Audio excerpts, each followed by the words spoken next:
of the entire nation. Strong communities are healthy communities because we believe that in the richest nation on earth, you shouldn't go broke when you get sick. And after a century of trying and a decision now from the highest court in the land, healthcare reform is here to stay. We're moving forward.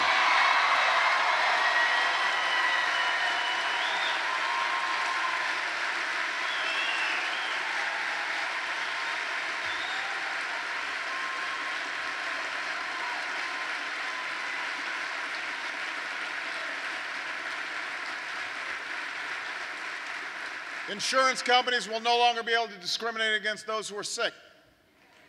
Prescription drug prices will be lower for our seniors, and we're going to close that donut hole. Young people will be able to stay on their parents' insurance until they're 26 years old. 30 million Americans without health insurance will finally know the security of affordable care. We'll improve any aspect of this law and any recommendations and suggestions that those who actually know the healthcare system and aren't just playing politics put forward. But we're going to implement this law, and America is going to be better for it.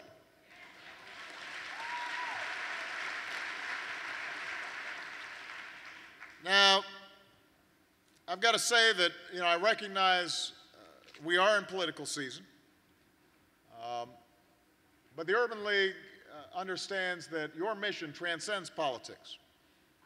Good jobs, quality schools, affordable health care, affordable housing. These are all the pillars upon which communities are built. And yet, we've been reminded recently that all this matters little if these young people can't walk the streets of their neighborhood safely. If we can't send our kids to school without worrying they might get shot. If they can't go to the movies without fear of violence lurking in the shadows.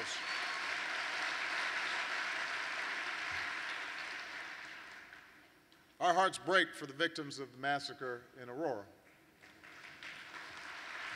We pray for those who were lost, and we pray for those who love them.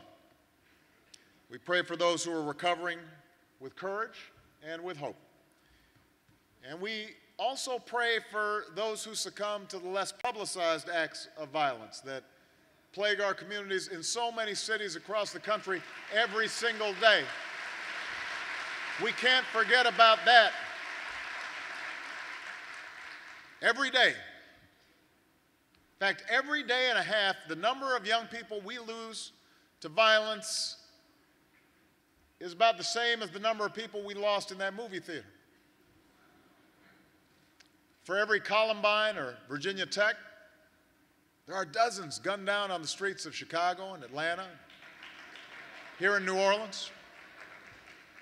For every Tucson or Aurora, there's daily heartbreak over young Americans shot in Milwaukee or Cleveland. Violence plagues the biggest cities, but it also plagues the smallest towns. It claims the lives of Americans of different ages and different races, and it's tied together by the fact that these young people had dreams and had futures that were cut tragically short. And when there's an extraordinarily heartbreaking tragedy like the one we saw, there's always an outcry immediately after for action. And there's talk of new reforms and there's talk of new legislation. And too often those efforts are defeated by politics and by lobbying and eventually by the pull of our collective attention elsewhere. But what I said in the wake of Tucson was we were going to stay on this persistently. So we've been able to take some actions on our own, recognizing that it's not always easy to get things through Congress these days. The background checks conducted on those looking to purchase firearms are now more thorough and more complete. Instead of just throwing more money at the problem of violence, the federal government is now in the trenches with communities and schools and law enforcement and faith-based institutions with outstanding mayors like Mayor Nutter and Mayor Landrieu, recognizing that we are stronger when we work together. So in cities like New Orleans, we're partnering with local officials to reduce crime using best practices. And in places like Boston and Chicago, we've been able to help connect more young people to summer jobs so that they spend less time on the streets. In cities like Detroit and Salinas, we're helping communities set up youth prevention and intervention programs that steer young people away from a life of gang violence and towards the safety and promise of a classroom. But even though we've taken these actions, they're not enough. Other steps to reduce violence have been met with opposition in Congress. This has been true for some time, particularly when it touches on the issue of guns. And I, like most Americans, believe that the Second Amendment guarantees an individual the right to bear arms. I think we recognize the traditions of gun ownership that passed on from generation to generation, that hunting and shooting are part of a cherished national heritage. But I also believe that a lot of gun owners would agree that AK-47s belong in the hands of soldiers, not in the hands of criminals.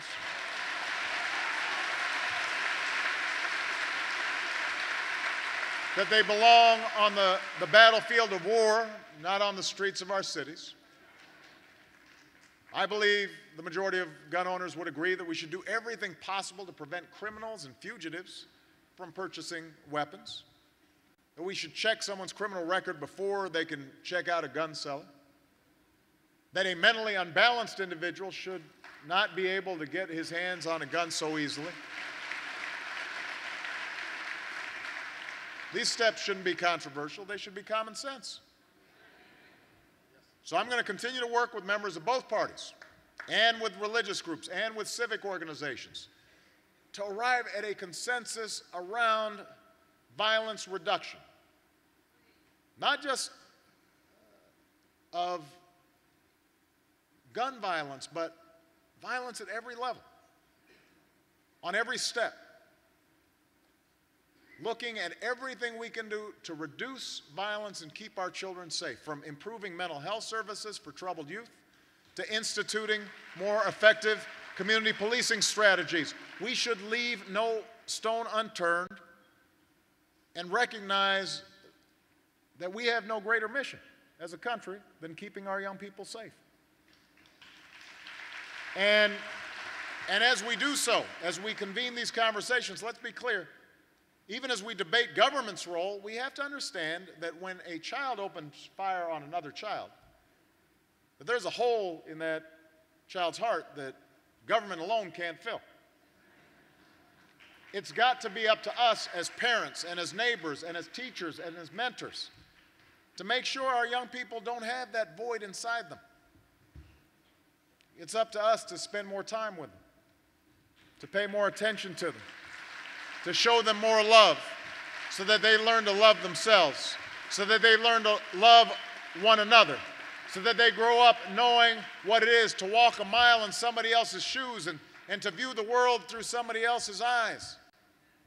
It's up to us to provide the path toward a life worth living, toward a future that holds greater possibility than taking offense because somebody stepped on your sneakers.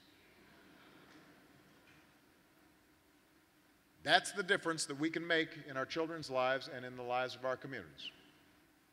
That's the legacy we must leave for the next generation. Now, this will not be easy. Even though it's called the Big Easy, this proud city and those who call it home, they know something about hardship. They've been battered again and again in this new century. One of the worst natural disasters in our history. The worst environmental disaster in our history. The worst economic crisis most of us have ever known. So sometimes being from the Big Easy means knowing hardship and heartbreak. But what this city also knows is resilience and determination and heroism. That's one of the reasons it is one of America's jewels. It's quintessentially American because of its resilience. There's no shortage of citizens in this city who's stepped up in the darkest of times. And one person I want to end with is somebody that many of you know, the superintendent of schools in St. Bernard's Parish, Doris Vaucher. Now, when Katrina's waters rose, Doris and the faculty and staff of Chalmette High School saved the lives of hundreds of their neighbors, many of them old and sick, by moving them to shelter in the school's second floor. 2 days later, they led 1,200 people to safety. The day after that, with her community in ruins, the superintendent was on her way to Baton Rouge to make sure her schools would open that fall. Failure is not an option became her motto. When some government officials gave her the runaround, she plowed ahead on her own, secured loans, finding portable classrooms and books, and doing everything it took to make sure her kids, our kids, could return to some semblance of normalcy. When an official told her a gas line wouldn't be repaired in time for school to reopen and their kids might have to eat MREs, she hired a local restaurant owner to cook hot lunches on a barge and sent FEMA the bill.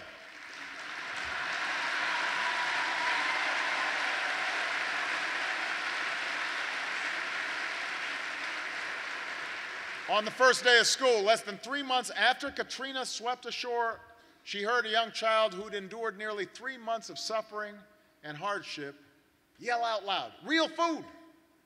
Real food!" That first night, she said, there were no riots, there were no disruptions.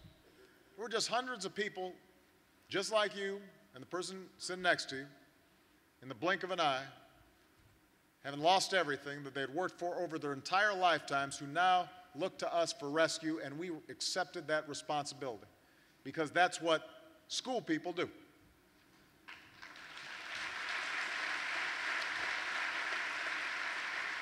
Now, obviously, the superintendent is an exceptional educator and an exceptional citizen, but as I've traveled around the country, what I've discovered is that's not just what school people do, that's what Americans do.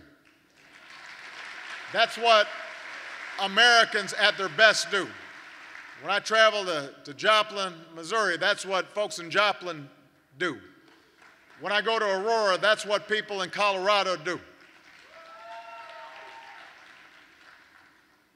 In urban communities all across America, that's what you do.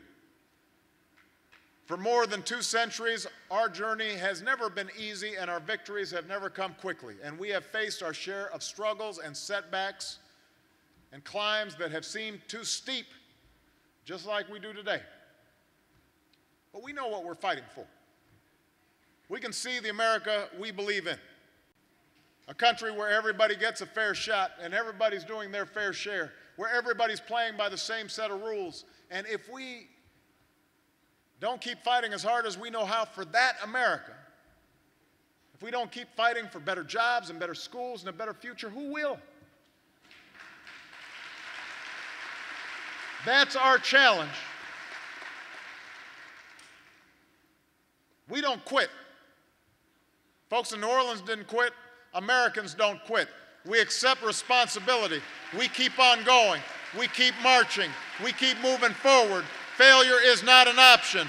This is not a time for cynics. It is not a time for doubters. It is time for believers. It is time for folks who have faith in the future. I still believe in you, and if you still believe in me, I ask you to stand with me, march with me, fight with me, and as I do, I promise we will finish what we started, turn this economy around, seize our future, and remind the world why the United States of America is the greatest nation on earth. Thank you, Urban Lee. God bless you. God bless the United States of America.